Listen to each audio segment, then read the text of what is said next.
বৃষ্টির দিনের স্পেশাল খাবার হচ্ছে খিচুড়ি। সেই স্পেশাল খাবারটা যদি স্পেশাল মানুষটাই বানিয়ে দেয় তাহলে তো স্বাদটা কিন্তু আরও অনেক বেড়ে যায়। সে হচ্ছে আমার রান্নার উস্তাদ। আসলে এর কাছ থেকেই কিন্তু আমার রান্না শেখা। বিয়ের পরে রান্নাবান্না আমি একদমই করতে পারতাম না, বলতে গেলে আমি ভাতও রান্না করতে পারতাম না। তো তার কাছ থেকেই কিন্তু আমার রান্নাটা শেখা। তো সে কার কাছ থেকে আমি শিখেছি, কিভাবে সে রান্না করলো, সম্পূর্ণ ভিডিও থাকছে আজকে। আশা করি আমার সাথেই থাকবেন, ভিডিওটা স্কিপ করবেন না। তো দেখতে পাচ্ছেন, যেহেতু ছেলে মানুষ রান্না করবে তো ভাবলাম যে সব কিছু একটু গুছিয়ে টুছিয়ে দেই। তো আমি 3 কাপ চাল দিয়েছি। চাল দিয়ে এখানে আমি দিয়ে দিয়েছি হচ্ছে হাফ কাপ মসুরের ডাল, হাফ কাপ খেসারির ডাল আর হাফ কাপ কালাইয়ের ডাল দিয়ে আমি যে ভালো করে পরিষ্কার করে চালটা কিন্তু ধুয়ে দিচ্ছি। তো দেখা যায় যে ছেলে মানুষ অনেক সময় ধোয়া টোয়া একটু পছন্দ কমই করে। তো ভাবলাম যে আমি একটু সব কিছু রেডি করে দিই, তাহলে রান্না করতে সুবিধা হবে, তাড়াতাড়ি হয়ে যাবে। আর যে আমার উস্তাদ, যে আমার আসলে রান্নার শিক্ষক, সে হচ্ছে মূলত আমার হাজব্যান্ড। ওর কাছ থেকেই কিন্তু আমি রান্না বান্না শিখেছি। যদিও সম্পূর্ণ সব রান্নাই শিখিনি, বেসিক ধারণাটাই কিন্তু ওর কাছ থেকে নেওয়া, কারণ আমি বিয়ের পরে একদমই রান্না জানতাম না। তো কথা বলতে বলতে তো সব গোটা মশলাগুলো কিন্তু দিয়েছে, তারপরে দিয়েছে হচ্ছে পেঁয়াজ আর রসুন। তো গোটা মশলার মধ্যে ছিল হচ্ছে 5-6টা সাদা এলাচ, 2-3 টুকরো দারুচিনি, 5-6টা লবঙ্গ। এই তো এখন দিয়ে দিলে হচ্ছে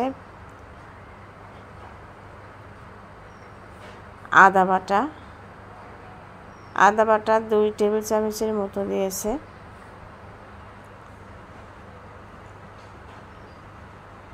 এখন দেব হচ্ছে রসুন বাটা। রসুন যেহেতু কুচানো দেওয়া হয়েছে কিছুটা, এর জন্য রসুন 1.5 টেবিল চামচের মতো দেওয়া হয়েছে। দিয়ে আবারও একটু ভালো করে ভেজে নিচ্ছে। আসলে আমার হাজব্যান্ডের রান্না যে একবার খেয়েছে সেই কিন্তু প্রশংসা করেছে, ওর রান্না অনেক বেশি মজা। আর কথা বলতে বলতে কিন্তু এই যে গুঁড়ো মশলাগুলো দিয়ে দিচ্ছে, ধনিয়া গুঁড়ো, মরিচ গুঁড়ো, হলুদ গুঁড়ো পরিমাণ মতো সব কিছুই দিয়ে দিচ্ছে। আর দেখা যায় যে একঘেয়েমি রান্না সবসময় কিন্তু ভালো লাগে না। আমি মাঝে মধ্যে বলি যে যদি একটু রান্না করে দিতা, আমি যদি রেডি করে দেই, সে যত ব্যস্তই থাকুক তারপরেও কিন্তু সে রান্নাটা করে দেয়, কোনো দিন না করে না। তো তেলটা মনে হয় কম হয়েছিল, পরবর্তীতে তেলটা কিন্তু আবারও ইউজ করা হয়েছে। আর যেহেতু গরুর মাংসের ভিতরে এমনিতেই অনেক চর্বি থাকে, তো অল্প একটু পানি দিয়ে কিন্তু মশলাটা আবারও ভালো করে কষিয়ে নিচ্ছে। যেহেতু গরুর মাংস দিয়ে খিচুড়ি রান্না করা হবে, সেহেতু গরুর মাংসটা কিন্তু আগে ভালো করে কষিয়ে তারপরে খিচুড়িটা রান্না করা হবে। আর এখানে কিন্তু লবণটা অনেক পরে দিয়েছে, প্রথমে লবণটা দেয়নি।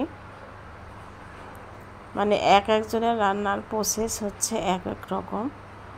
তো মশলাটা কিন্তু কষানো হয়ে গেছে, এখন দিয়ে দিচ্ছে হচ্ছে গরুর মাংস। তো গরুর মাংসটা এখানে বয়েল করে চর্বিটা ফেলে দিয়ে তারপরে কিন্তু রান্না করা হচ্ছে। যেহেতু মাংসের ভিতরে প্রচুর চর্বি ছিল, যার কারণে একটু জাল করে সেই চর্বির যে পানিটা সেটা ঢেলে ফেলে দিয়ে তারপরে কিন্তু রান্না করা হচ্ছে। এখন মাংসটা ভালো করে কষিয়ে নিচ্ছে। তো ভালো করে কষিয়ে নেওয়ার পরে এর মধ্যে কিন্তু দিয়ে দেওয়া হয়েছে আপনার ডাল মিশ্রিত, যেটা আমি রেডি করে রেখেছিলাম পরিষ্কার করে, সেটা এখন দিয়ে দিলে হচ্ছে পরিমাণ মতো পানি। আর এটা কিন্তু রাতের খাবার ছিল। তো যেহেতু বৃষ্টি হচ্ছে, তো ভাবলাম যে একটু খিচুড়ি রান্না করি। বৃষ্টি দেখলেই তো মনে হয় খিচুড়ি খেলে ভালো লাগবে। তো যাই হোক, সেই জন্যে খিচুড়িটা রান্না করা। এখন যেহেতু পাতিলটা অনেক বড়, তো ঢাকনাটা আমার ছিল না, যার কারণে আমি এটা দিয়েছি। এখন লবণটা কম হয়েছিল, এর জন্য লবণ আবারও অ্যাড করলো। তো মোটামুটি চাল একটু ফোটা দেরি হয়েছিল আর কি, যার জন্য ঢেকে রেখে দিয়েছিল 10 থেকে 15 মিনিটের মতো। তো কথা বলতে বলতে কিন্তু রান্না শেষ হয়ে গেছে। সবাই কিন্তু খাওয়াও শুরু করে দিয়েছে। অসম্ভব মজা হয়েছিল এই খিচুড়িটা। কেমন লাগলো? ভালো লাগলে লাইক শেয়ার কমেন্টস করবেন। ধন্যবাদ।